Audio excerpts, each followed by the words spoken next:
નમસ્કાર મિત્રો, સ્વાગત છે તમારું ખેડૂત સમાચાર ચેનલમાં। આજના આ વિડીયોમાં વાવાઝોડું ક્યાં ટકરાશે અને કેવી અસર કરશે, ગુજરાતમાં અસર કરશે કે નહીં અને ભારે વરસાદની આગાહી કરવામાં આવી છે, તો આ તમામ માહિતી વિશે આ વિડીયોમાં વાત કરીશું। વિડીયોમાં આગળ વધતા પહેલાં જો તમે અમારી ચેનલમાં નવા છો તો નીચે લાલ કલરનું સબસ્ક્રાઇબ બટન આપેલું છે તેને દબાવીને બાજુમાં રહેલા ઘંટી બટનને પણ દબાવી દેજો, જેથી અમારા આવનારા તમામ વિડીયોની માહિતી તમારા સુધી મળતી રહે। તો ચાલો શરૂ કરીએ આજનો આ વિડીયો। દેશમાં વાવાઝોડા સાથે ભારે વરસાદનું સંકટ મંડાઈ રહ્યું છે। બંગાળની ખાડીમાં ચક્રવાત આગળ વધી રહ્યું છે, ત્યારે આજે બંગાળની ખાડીમાં તીવ્ર ચક્રવાત બાદ ધોધમાર વરસાદ આવશે। આજથી 27 તારીખ દરમિયાન વાવાઝોડા સાથે વરસાદ પડશે। ચક્રવાતની અસરને પગલે 28 તારીખે ગુજરાત સહિત મુંબઈમાં ભારે વરસાદ થવાની આગાહી કરવામાં આવી છે। બંગાળની ખાડીમાં એક ગંભીર ચક્રવાતી તોફાન રેમલ બની રહ્યું છે। રેમલ ટકરાશે તો 120 કિમીની ઝડપે પવન ફૂંકાશે।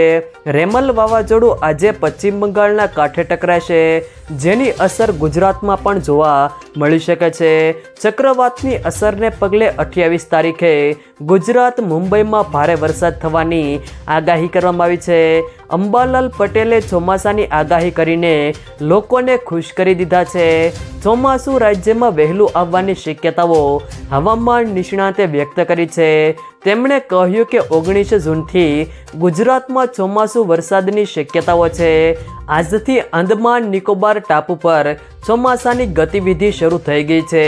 અંબાલાલ પટેલે જણાવ્યું છે કે 26 મેના રોજ પશ્ચિમ બંગાળમાં ભારે ચક્રવાતની શક્યતાઓ દેખાઈ રહી છે। દક્ષિણ પૂર્વીય તટો ઉપર તેની ભારે અસર થશે। પશ્ચિમ બંગાળમાં ભારે વરસાદની શક્યતાઓ દેખાઈ રહી છે, જ્યાં 100 થી 120 કિમીની ઝડપે પવન ફૂંકાશે।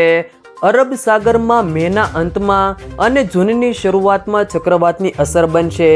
8 જૂન બાદ અરબ સાગરમાં ચક્રવાતને કારણે વીજ કરંટની શક્યતાઓ છે।